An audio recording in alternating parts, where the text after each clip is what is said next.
Good morning, everyone, and welcome to day 2 of Net Zero Live. I'm Holly Ty, Specification Editor at Assemble Media Group, and today we're going to be discussing the latest advancements in sustainable home design and construction, exploring innovations in low and zero carbon technology, discussing the performance gap, and looking at case studies in sustainable house building.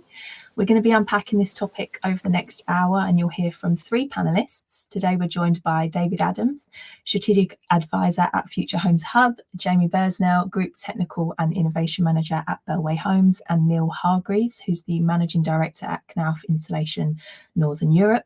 Huge thank you to Knauf Insulation for sponsoring this session.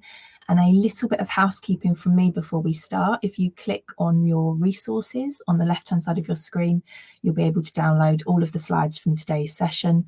And once we've heard from all our speakers, there will be time at the end for a Q&A. So please do submit your questions throughout. Without further ado, I'm going to pass over to our first speaker. David, over to you. Thank you, Holly. Good to see everyone. First slide, please. Oh, I think you need to go up a bit. That's it. Keep going. There we go. Thank you very much. Let's see if I can get that on full. So I'm speaking here on behalf of myself, although I do work for the Future Homes Hub and the UK GBC and Good Homes Alliance and various other organisations. And really great topic to discuss with you today in terms of combining fabric with low and zero carbon technologies. And of course, most people on the call, I'm sure, had fully expected to have had the 2025 consultation out by now, which kind of is designed to bring these things together. Next slide, please. But as you can see, where is it?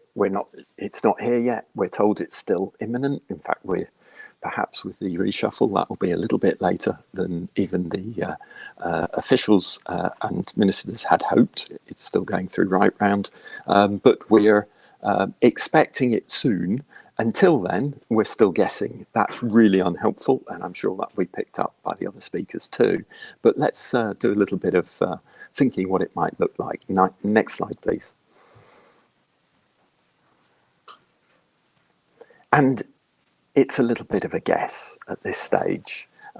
It could be a range of different levels of ambition, and I'm afraid I'm not going to be able to tell you where it's landed. I suspect that on the scale that we produced with the Future Homes Hub back earlier in the year, and for the Ready Zero report, we went from a contender spec 1 to a contender spec 5. I suspect it's probably at the lower end rather than the upper end, but you know that, I'm sure, anyway. Particularly as contender spec 5 was pretty severe. But what we're showing here is a bit of an image, and I'll talk through some of those elements shortly. Next slide, please. Timing wise, all the talk is still about this being introduced in 2025. Maybe that was due to be mid-2025. Maybe that will slip to the back end of 2025. But I heard the minister speaking yesterday, and again, we're reinforcing 2025. So that bit's, I think, very unlikely to change. That puts us under a lot of pressure here to get all of these elements linked together. But there will be a lead-in period. And one to look out for is, and we'll see what they consult on, is in terms of the transition. And what's that transitional period? Last time it was for 1 year, as you'll remember. Maybe this time it's going to be restructured, and certainly if it were one of those more challenging contender specifications, our recommendation in the Future Homes Hub was that transitional period needs to be well designed. Next slide, please. So just to give you a bit of a sense, I'm not going to go through this in detail at all, but contender spec 1 was a level that met the 70 to 80% reduction in carbon emissions, but actually the fabric to do that based on the SAP 10.2. Clearly we've got a new version of SAP coming, so this might change somewhat, but you could do it with a little less worse fabric than 2021. Similar other areas, except no PV as well, no wastewater heat recovery, but you had switched out the gas boiler for an air source heat pump. That kind of got you through. As different people will have different views on that. Contender Spec 2, very briefly, was replacing the gas boiler with a heat pump and keeping everything the same. That exceeded the 70–80%. Depends a little bit on archetype, but that exceeded it. Contender Spec 3 was a better fabric, starting to approach to Passive House. Contender Spec 4 and Contender Spec 5 was an energy balance home that actually didn't need a space heating system. But they all have something in common. Next slide, please.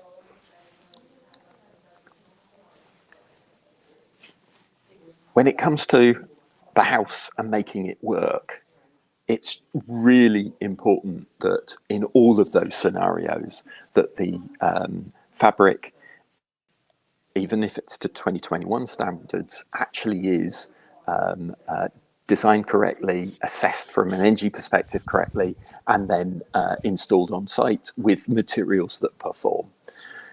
With low carbon heating being installed, this is particularly important. Otherwise, not just higher fuel bills, but we're in the world of lower, cooler homes, colder homes than people would like. So tying up this and getting into our heads, this is a house as a system now. It's getting the fabric absolutely right, getting the ventilation correctly installed and commissioned. We know there are a lot of issues around ventilation, have been in the past. Part F has changed in 21 regs. We still need to resolve those, because in these new homes that are more of a system, that will become much more obvious to homeowners, and clearly we want delighted householders.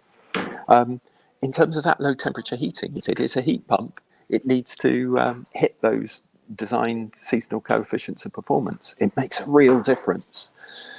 How do we know a heating system actually is performing?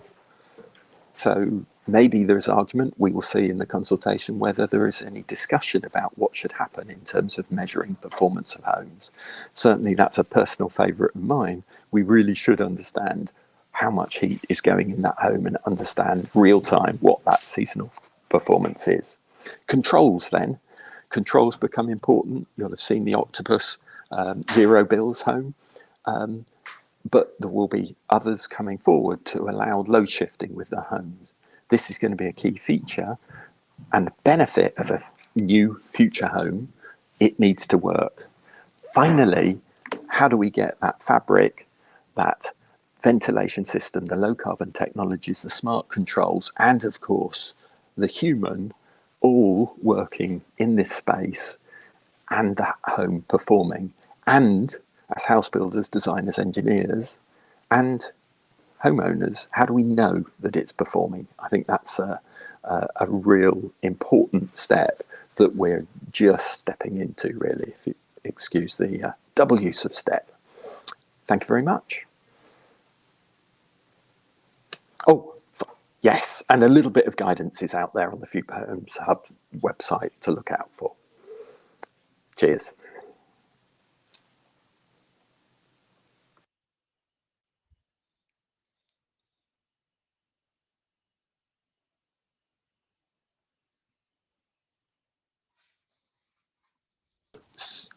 Apologies then, I couldn't get back on. Thank you so much, David. I'm going to pass over to Neil next.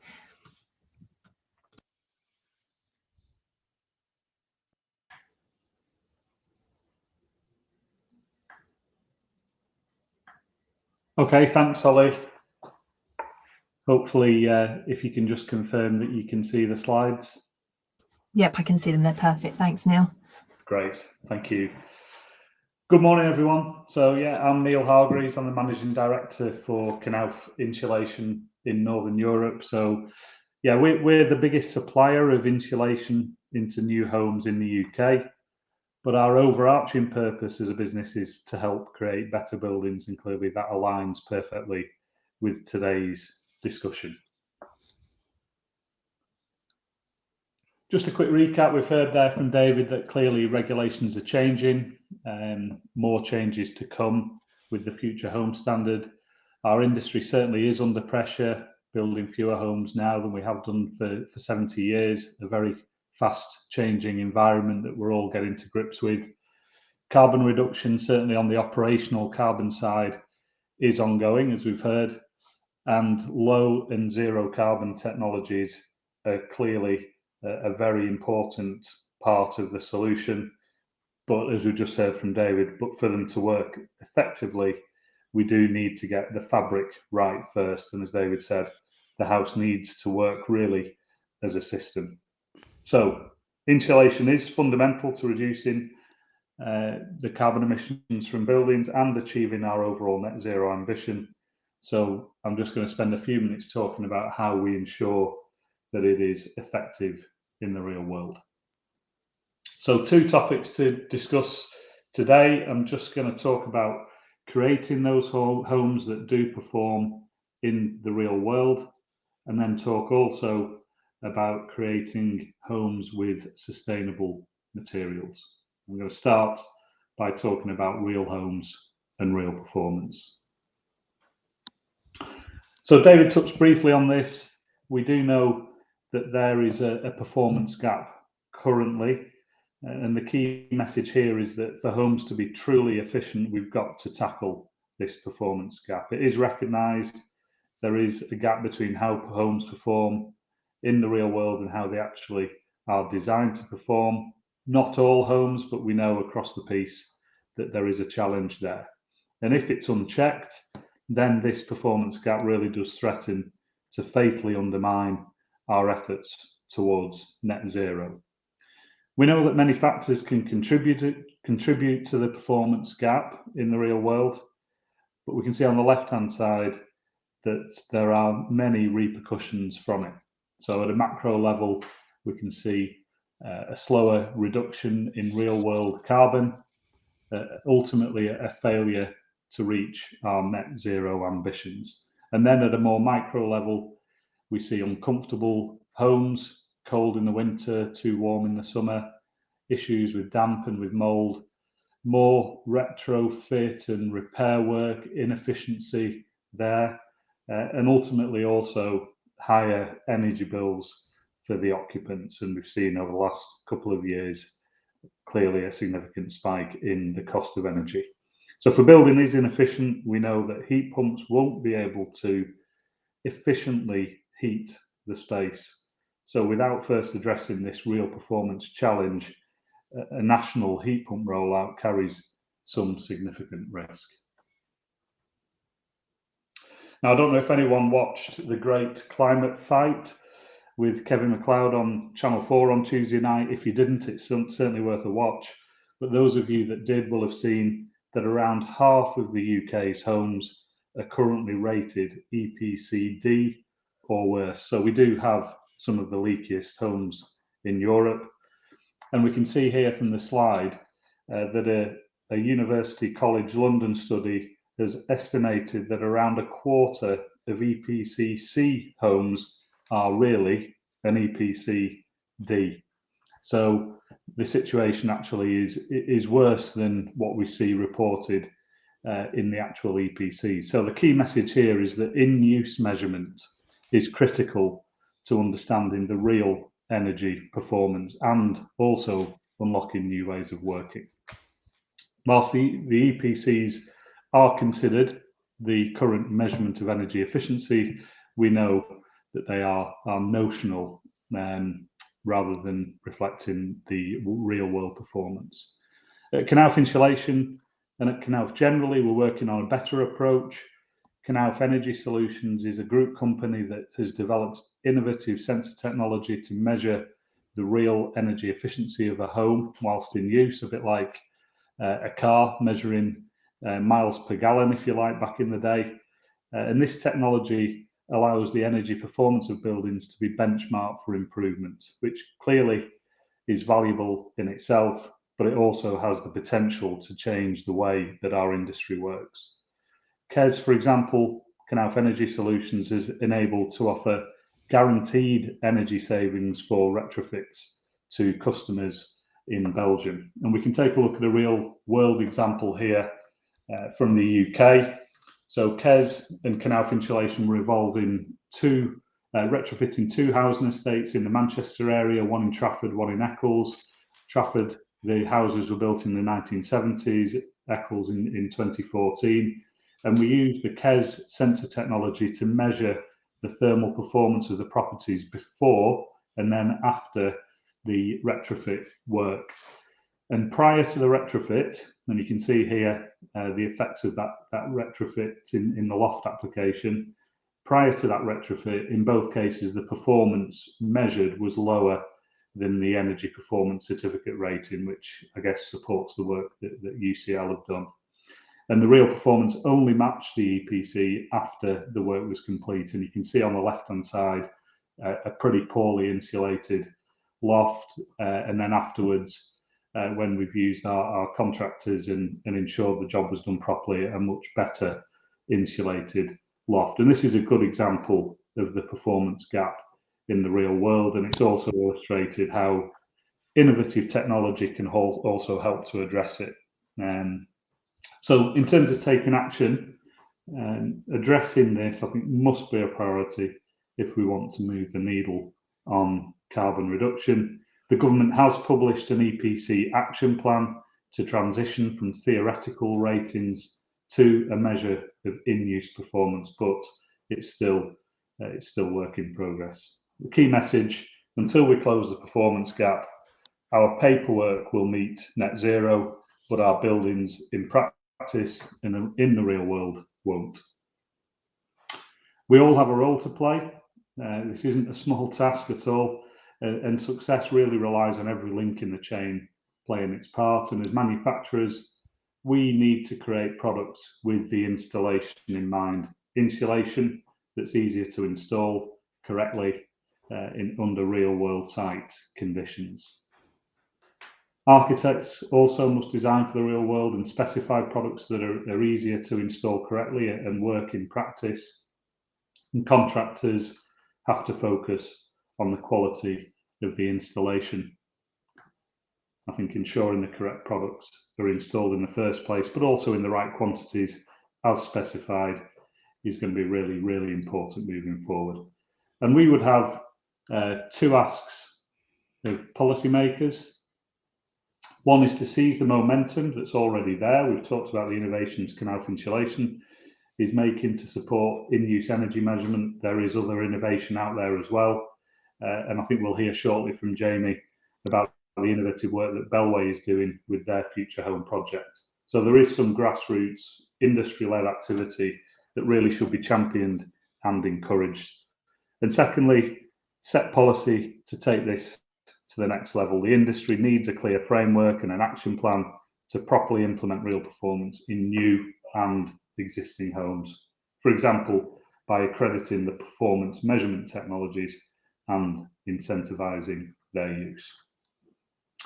Okay, moving on to genuine sustainability. You can see on the screen there some nice recycled beer and wine bottles, which is the main raw material for our glass mineral wool products in the UK. So we've talked a lot about operational energy, and clearly that's very important, but genuine sustainability starts much earlier in the building cycle. We can see here, I'm sure many of you are familiar with this, but the whole life carbon equation, that's the operational carbon from the building plus the embodied carbon.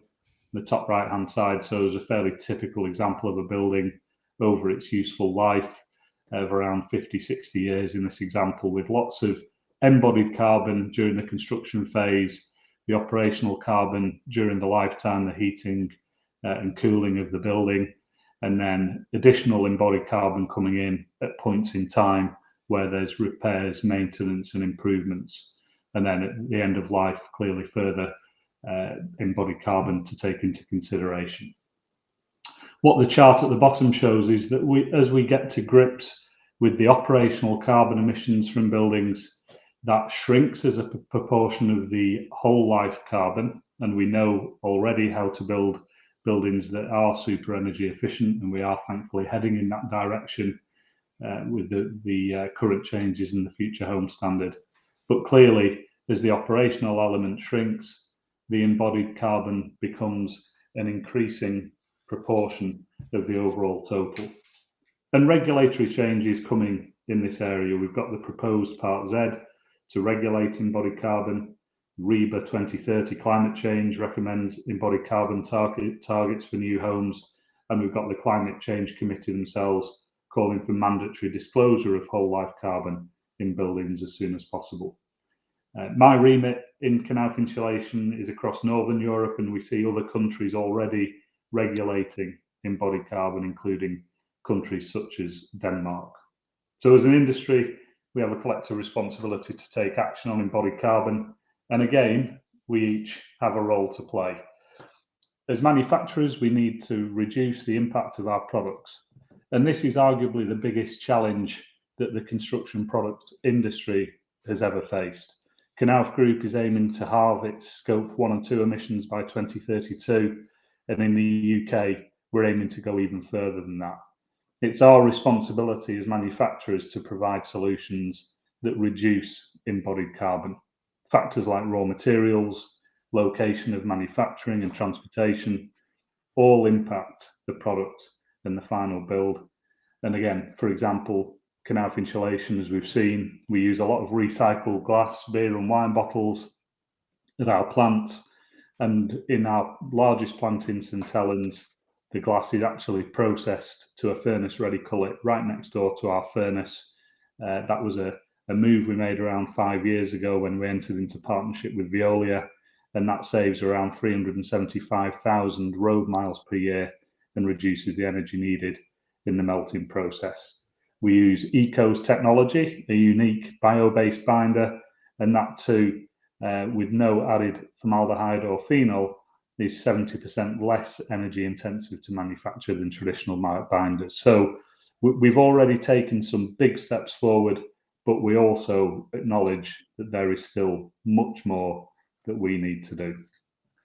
Architects and contractors need to make responsible choices, specifying and installing the products in a way that minimises waste and choosing products with the lower environmental impacts. And again, policymakers must also address embodied carbon, ensuring transparency and consistency of approach in producing EPDs, and also making sure that there's a clear timeline for implementation of embodied carbon targets. So the key message really, product transparency and carbon conscious specification are critical to ensuring a lower carbon footprint now and as regulations evolve. So just a couple of closing thoughts. Clearly, net zero is a huge challenge. Achieving it will require lots of collaboration and shared best practice right across our industry. Insulation is essential to bring in both existing and new buildings up to the required standard. But for it to be effective, we must manufacture products that deliver a reliable thermal performance, a lower embodied carbon, and that are buildable in the real world on site. And we need to educate ourselves and each other on whole life carbon reduction to enable informed specifications and build on-site skills to ensure the correct installation and effective performance over the lifetime of the building. So to wrap up, the key message, our role in tackling the climate crisis is to create better buildings. That's our purpose in Knauf Insulation. Better for the environment and better for the people who use them. So through collaboration, data-driven specifications, we can meet net zero and pave the way for a more sustainable future. Thank you. Thank you so much, Neil. I'm going to pass over to our final speaker, which is Jamie. Morning, everybody. Could you share my slides? Yeah, lovely. Morning, everybody. I'm Jamie Bursnell, and I'm the Technical Innovation Manager at Bellway Homes PLC. A bit about Bellway. We're a FTSE 250 listed residential house builder, employing 3,000 people over 21 divisions, England, Scotland and Wales, and we completed somewhere around 10,900 homes last year.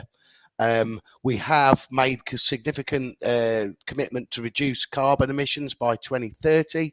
So we have a target in place to reduce Scope 1 emissions by 46% and Scope 3 emissions by 55% by 2030. And that's in line with a validated target by a science-based initiative and in line with Paris Agreement. Next slide, please. So David's mentioned the Future Homes Standard. So, and in line with our carbon reduction targets, we have a research program, and the research question we have is that the low carbon home is not necessarily a low running cost home. So we need to find out relatively quickly what is the optimum combination of fabric performance, space and water heating efficiency, ventilation strategy, and efficient services. We need to find out how these products perform in reality against the design assumptions. The guys have already made reference to the performance gap. So our project at Salford University, the Energy Home at Salford University, is there to just do that. We're going to combine fabric with low energy and zero carbon generating solutions, measure, record, report, investigate, to make sure that to ensure that the low carbon home of the future does have the low running costs associated with the position we're to today. Can I have the next slide, please? So David alluded to the Future Home Standard. We don't have a great deal of information. We have a draft specification with a giving indicative floor and wall U values and indicative space heating, water heating, and use of renewables. But at the moment, that's the kind of the best information we can work on, because that's the only kind of guidance we've been given so far. Next slide, please. Just driving home on the point where low carbon may not be low running costs. So here we have one of our Chandler house type. It's around about 1,000 square foot. To 13 L1A13, it's a solid B band EPC rating. What I'm showing here is our interim Future Home Standard L121 specification, gas boiler, improved fabric, solar PV. It's moved that from a mid A to from a mid B to an early A EPC rating. If I then take that same dwelling and apply the draft notional dwelling specification from government, I see that EPC rating move from an A down to a B. So that actually takes us slightly worse than the L1A13 position we're at today. So maybe indicative of higher running costs. So obviously, to address that, can I have the next slide, please? We have constructed a fully furnished, fully functioning home within the Energy House 2 laboratory at Salford University. This is built in a controlled environment and can replicate 80% of the world's populated land mass. So we've got temperatures of maybe plus 40 and maybe down to minus 20. So we've got this fully functioning home constructed in that environment with monitoring equipment that's being monitored and reported on by the University of Salford. So our target with the Energy House was firstly to set a baseline. So we've targeted the reference values for L1 2021, which is our interim Part L standard. So we have a wall of 0.18, we have a ground floor of 0.11, we have a roof of 0.9. So this is 500 mil of loft insulation. We start with double glazing. We have a door with a U value of 1. And we set out with a design air tightness intention of 2.5. Our intention is to carry out our fabric tests with this set of reference values, and then to make further improvements to the U values to reflect those held in the draft notional dwelling. So the intention is to reduce the wall U value from 0.18 to 0.15. And to move from double glazing to triple glazing. Unfortunately, I don't have the option to improve the insulation to the floor or the roof in that case. I think it'll become obvious why I can't do an awful lot with the roof when we look at the overall specification.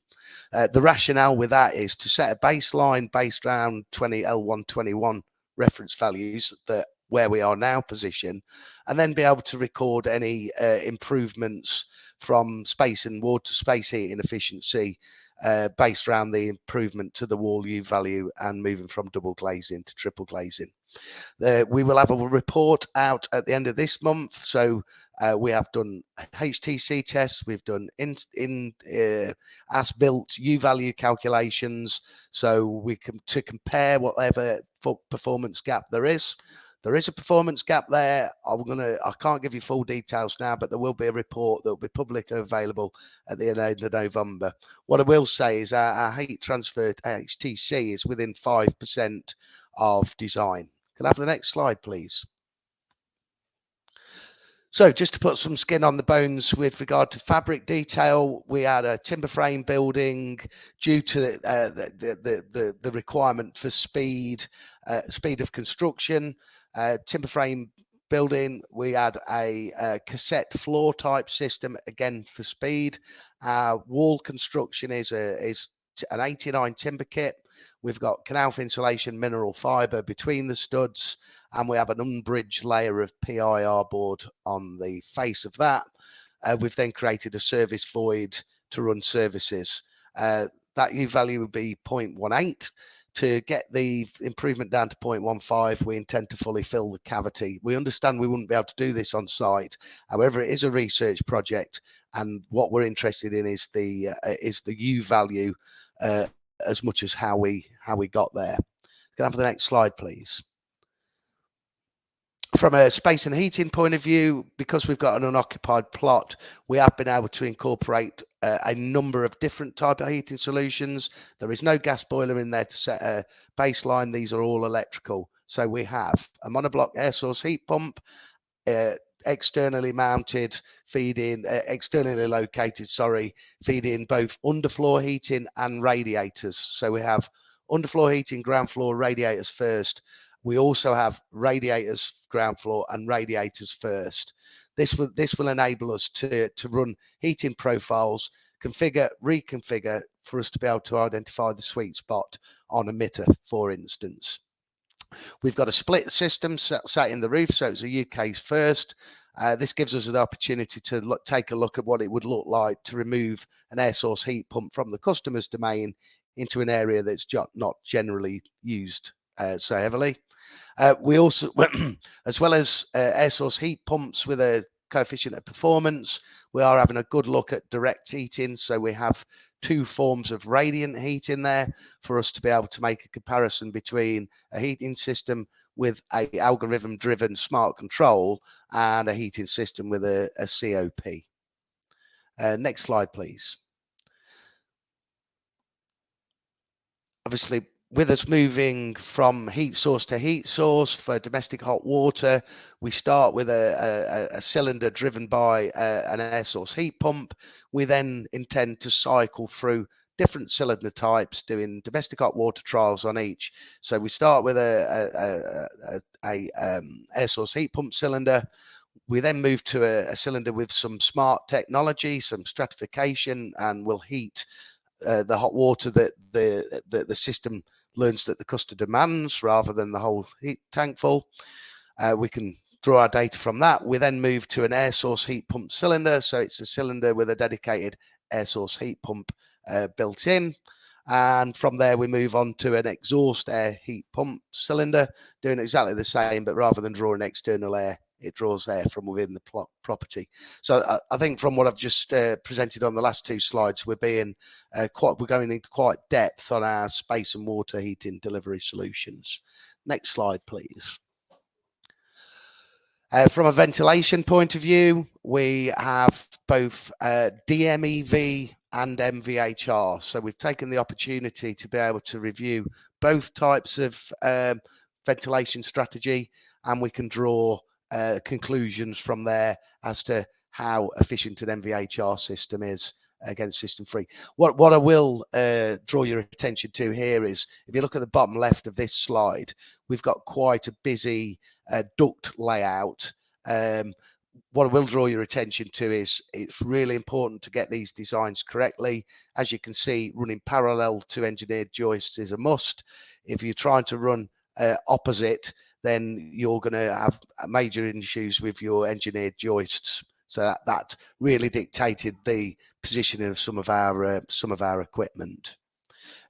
Ultimately, that last slide, please.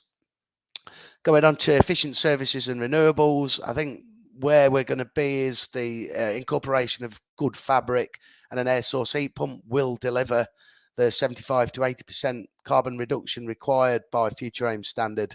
However, our view is that it's incumbent on us as house builders to make sure they are cost effective to run, and this will be where the part of efficient services and renewables, so the provision of PV and the provision of maybe wastewater heat recovery, is going to be a critical area in delivering a affordable, low running cost home for our customers. I guess I'm going to wrap up. I guess what we're looking for here is we're trying to find the sweet spot. We've mentioned combination of fabric services. We're looking for the sweet spot. We want to identify the Goldilocks zone where everything is just right. Thank you very much.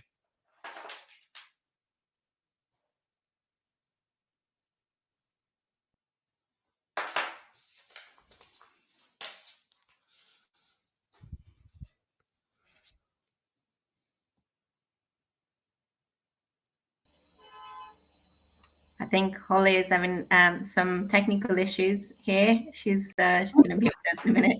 There she is. I had to boot myself out and join back again for some reason, having some tech issues today. Thank you so much, Jamie. I'm going to kick off the Q&A because we're having some quite good questions come through.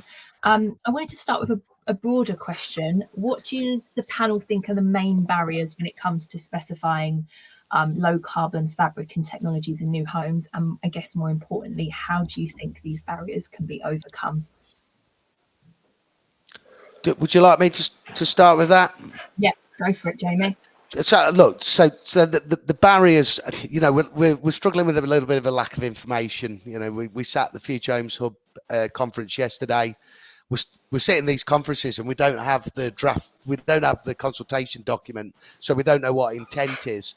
So it's very difficult for us then to start pushing forward without us knowing exactly what we need to do. So a lack of information is one barrier. And then from a low carbon heating point of view, there's a huge requirement for the industry to skill up. And by that, I mean, we're looking at the skill base being developed in the designers of heat pumps, the installers of heat pumps. Do plumbers understand hydraulics? That they may or they may not. So do our internal design teams understand where the individual components go? Does our site team understand what constitutes good or bad practice? Do our sales teams understand how to instruct a customer to live with low carbon heating? And then more importantly, if we can't get our ducks in a row from that part, we can't teach the customer how to live with a low carbon, low response heating system. So it's information, training, you know, that's critical for us outside of then the supply chain stepping up to meet demand for air source heat pumps, for instance. Yeah, and Holly, if I could add to that, this clarity is really important because actually, you know, all the house builders, certainly the medium and the larges, and many of the smalls have already had experience in this space. They can do small numbers. The challenge is about going to scale, and that's why we need clarity on what are the future regs requiring, because there's a lot of investment that needs to be put into play. There's a lot of thinking and time to train these people up, and there is some great stuff that you've seen from Jamie. Other house builders are doing similar things, but in order for them to commit to do this at scale, they need to know where the goalposts are. And so that's probably the biggest hurdle. if we are looking at a significant transformation for 2025, that's also where we need to think about that transition period. Because if we were pushing the fabric, changing the ventilation and doing heat pumps all at the same time, to think that industry would transition in 12 months is completely unrealistic and risks poor outcomes. So I'd say these challenges are all overcomeable, if that's a word. Yeah. We've just got to know, because the house builders and the manufacturers are really good as long as they've got the confidence as what's the exam question. Neil, did you want to add anything? I think only just really to back up what the guys have said, and also just to say it is kind of the same old challenge for us as an insulation manufacturer, is getting clarity and consistency on the regulatory environment, and not chopping and changing or leaving things till the last minute. And it's been a challenge for us for many years now. And whether it's the Future Home Standard, whether it's the EPC action plan, whether it's clarity on the retrofit market as well. As a manufacturer, we're looking at the long term, and we're trying to build investment cases, business plans, and we need clarity on the regulatory environment. That's really important for us, and it's clearly important for everyone who's looking ahead to the Future Home Standard. And 2025 really is only around the corner, and we're still yet waiting for the consultation. So the sooner the better, I think, on that front. But yeah, consistency of the regulatory environment and further clarity would certainly be welcome for the industry. Thank you very much. We had a question on EPDs. How important are EPDs and sustainability documentary? Does the panel think they're effective? Jamie, you look very enthusiastic. Again, it's a great question, and I've actually done an LCA on a typical Bellway house and a typical Bellway flat, and that's actually incorporated in our annual reporting. And what I will say to the panel is, it is very, very difficult to get quality primary data on carbon intensity of products. It's a relatively easy equation. It's quantity multiplied by reported unit equals intensity.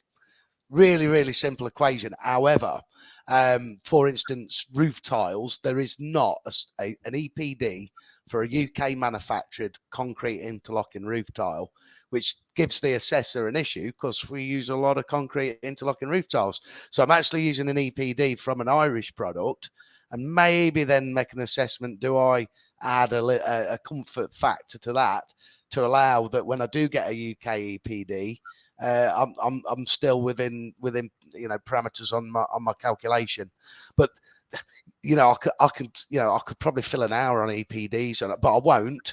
MEP products, non-existent, completely non-existent. So there's product sectors where there is absolutely no primary data from EPD. So then you're moving down the chain as, do I take an ICE data? Do I take a database number? Do I take an assumed number? And if I do, what's my rationale for doing that, and what impact would that have when I do have a better data? But what I will say, it's great dealing with Canal because they've EPDs on everything. Thank you, Neil. Oh, thanks for that, Jamie. You've Credit where credit's due. So we do have EPCs across all our products. We've got some new EPDs coming out at the moment, which are going to show a nice improvement from the previous ones. But again, it comes down to clarity in terms of regulation here, because there are different ways of producing an EPD. All new EPDs need to be done to the new A+ or plus A2 standard from this year onwards. But if you produce an EPD under the old standards, it's likely to give a different result to what you get now. Yet the EPDs that were produced to plus A1, for example, if they were produced last year in 2022, some companies may have produced them to plus A1. They don't need to produce another EPD for another 5 years. which for me is far too long. So again, I'd like to see whether it's the Construction Products Association or actually even better for government to make it clear that EPDs from, I don't know, the start of 2025, let's be ambitious, all have to be produced to the plus A2 standard, and then we can make sure they're produced in the same way, they're consistent, and that they're transparent across all the different product manufacturers, which then makes it much easier for the house builders and for Jamie to make comparisons across products to make sure that the right choices are being made so that we're building homes more sustainably. And Holly, if I can add, I mean, it's a relatively new dimension, but obviously it's critically important.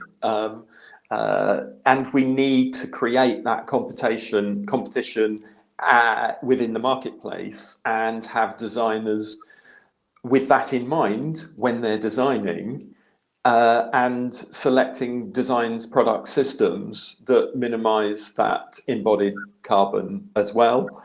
And indeed into the realms of sequestered carbon, because over the next 20 years, the grid will decarbonize. Yeah. So when we're talking about the operational performance of the home, actually the carbon element becomes less important. If it's electrified, there will be less carbon because someone else is sorting the grid out. Yeah. Actually, it's the energy element that is then important. Because that drives how much, do you need to put generation, storage, and transmission investment in? Yeah. Over the next 10 years, the carbon involved in the manufacture of these products is really important. So it's one of those that we do need to move quickly. And I agree with Neil. From 2025, we need really clear rules such that we've got level playing field for everybody.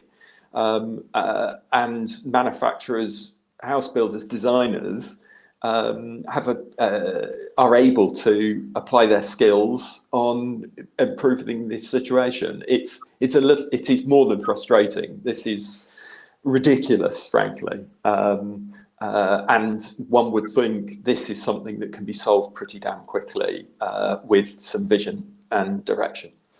Yeah. I'll just come back in lastly on embodied carbon. I think what David's alluded to there, if I look at our Scope 3 footprint, a big part of that is the regulated and unregulated emissions of the use of sold product of the home. Now, when we move to electrical heating, our carbon footprint will reduce, particularly when grid decarbonizes to zero. So as a volume house builder, our sole carbon target becomes purchased goods and services out of the supply chain. So that's what we're facing in the next 5 years. So yeah. Someone else has asked actually about, while we're on the topic of carbon, someone's asked about carbon calculation, specifically how do you calculate? Use two different calculating tools and got two very different answers. So, we report under Greenhouse Gas Protocol reporting. We use we have a very, very rigorous auditor. So, friends from Carbon Trust, hi. If there's anybody here, so it's some of it. When you look at your Scope 3 footprint, you're going to get limited level of assurance on Scope 3. Scope 1 and 2 is a little bit more defined, but Scope 3 you're getting a limited level of assurance because there's a lot more estimation and a lot more assumption built in there. From a DER point of view, we're very, very tight with our SAP assessors. Whereby I can get a report on pretty much, 85-90% of our EPCs. If I multiply total floor area by DER, I've got a plot intensity, sum them up, and that covers the use of sold product. But so that's probably a third of the footprint. The unregulated is a little bit more of a user process, and you make an estimate for what the customer's emissions would be, but they're still associated to our house. From an embodied carbon point of view, it's a completely different estimation methodology, which I alluded to earlier. It's quantity times intensity, reported unit intensity on product stage. We're then assessing how far a product's travelled for the A4 transportation stage. We're then assessing waste in the using A4 in the on-site category. We're then looking at in use. Now, then there's a danger there that becomes double bubble, because I've already reported regulated and unregulated. So the in-use bit of the LCA we don't actually report on because we've covered it elsewhere. And then we're making, again, this is where the calculation becomes a bit of assumption based. You've got to apply disposal factors to the end of life for these products. Quite frankly, we're a builder, not a demolisher. Where do you draw these end of life intensities from? How much gets recycled? How much goes to landfill? And then I think David mentioned sequestration. If we've got sequestered carbon in our product stage, right at the front of the process, it's generally given back at the disposal stage, because of biogenic disposal factors an awful lot higher than a non-biogenic.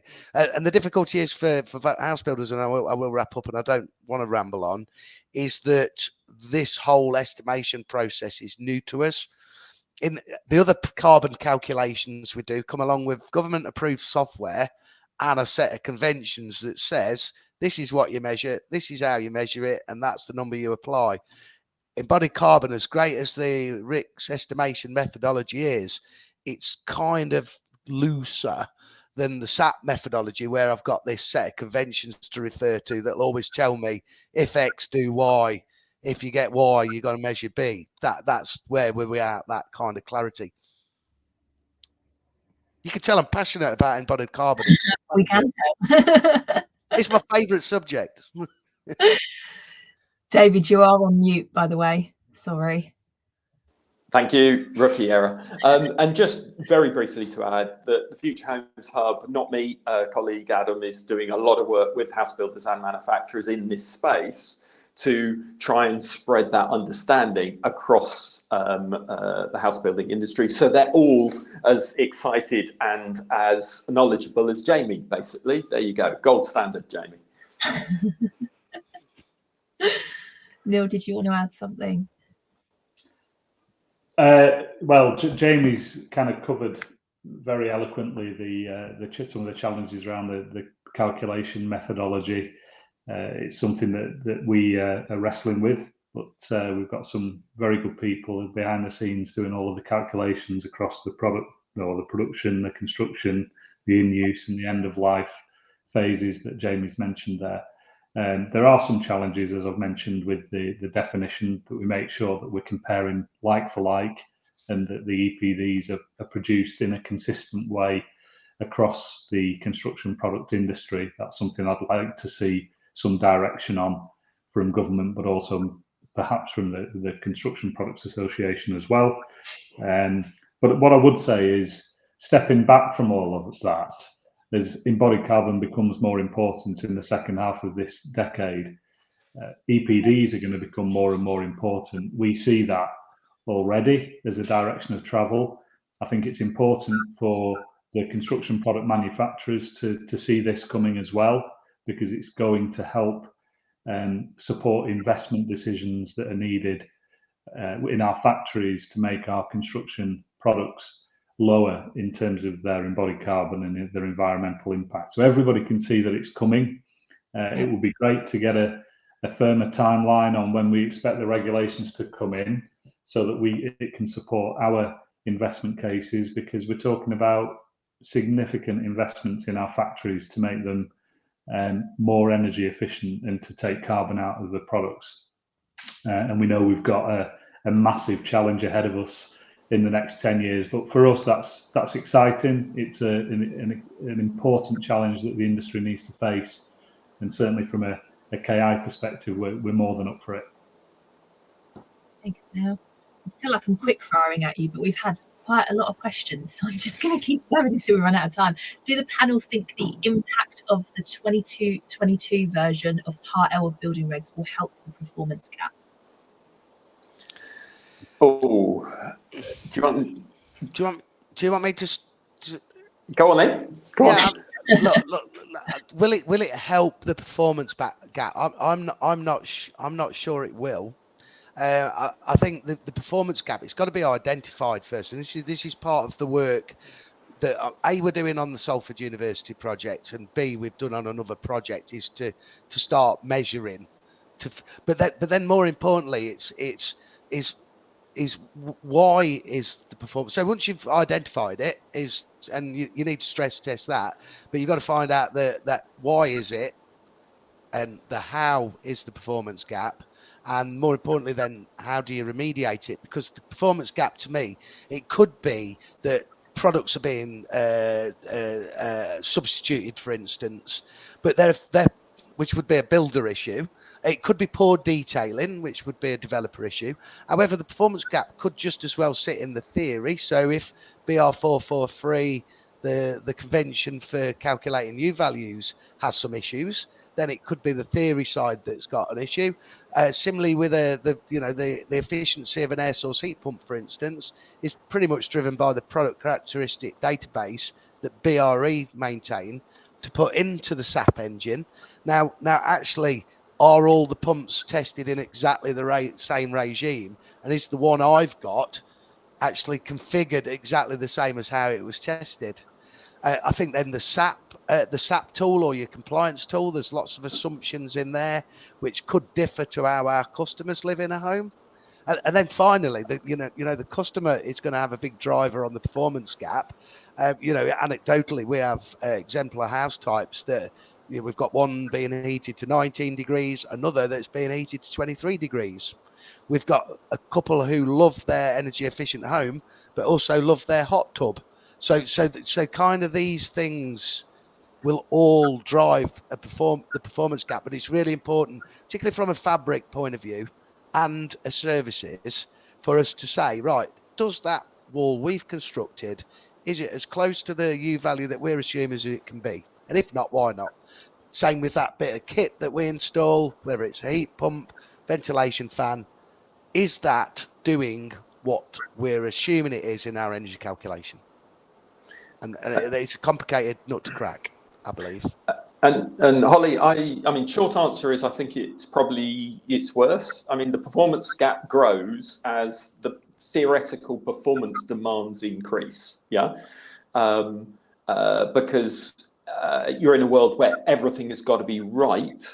A poor performing home has a very small performance gap. Yeah, so hence some of the Jamie's talked through some of those. For me, the performance gap isn't the person. Yeah, that's the use phase, and the householder needs to understand their implications for how they use the home. But that's, I think, to one side. The question is, at one level, there's no performance gap, or very small, because the government ask for a theoretical performance, a compliance with SAP, which is checked, and that's okay. Yeah.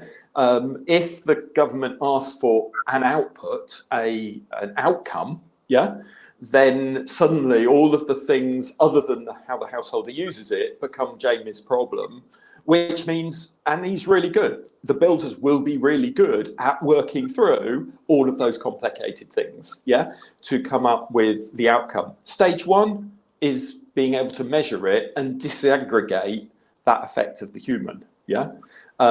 And we are making some progress there. It will be interesting to see if any questions are asked in the Future Home Standard consultation about, I mean, at best, it would be direction of travel. They're not going to, I doubt they will put anything firm in there. But the first step is to measure and, applaud, Bellway and others that are starting to test performance. And I'm sure Neil has something to say on that too, because they're doing some great stuff as well. Yeah, I was just going to say, Part L itself won't close the performance gap, and I think, as David said, arguably it could widen the gap. What will help close the performance gap is transitioning the EPC from a theoretical rating to a measure of in-use performance. And I think there's also a risk coming further down the track in terms of the Future Home Standard and the electrification of heat, because in the past, if there was a 20% performance gap, in broad terms, it might mean a 20% more gas consumption and 20% more on your gas bill. As we move towards electrification and heat pumps, then if the performance gap is 20 or 30%, then there can be an exponential impact on the performance of the heat pump. So it's not a 20 or 30% impact on your energy bills. It could be something much more severe. So it's extra important as we move forward that we close the gap. And I guess that goes back to the points I made earlier in the presentation. Brilliant. Thank you, Neil. I'm sad to say we've run out of time. You guys have sent in a lot of questions at home, so I may pick up and see if the panelists are happy to answer some post-session and we can get you some answers. We've got a lot of questions on Energy House 2.0, Jamie, so I might send those to you afterwards if you're happy for me to. Thank you so much to everyone that tuned in at home. We do have another session this afternoon chaired by our editorial director, Chloe McCulloch, and that will be looking at tackling carbon emissions across the built environment supply chain. So please do check that out. I just want to flag that this session, as with all our other Net Zero Live sessions, are available free on demand for 12 months via the same link that you joined by today. So if you want to rewatch or share, then please do. Huge thank you to our speakers for your time and expertise. It's been really great to hear from you. And thank you to everyone that tuned in. I hope you have a lovely day.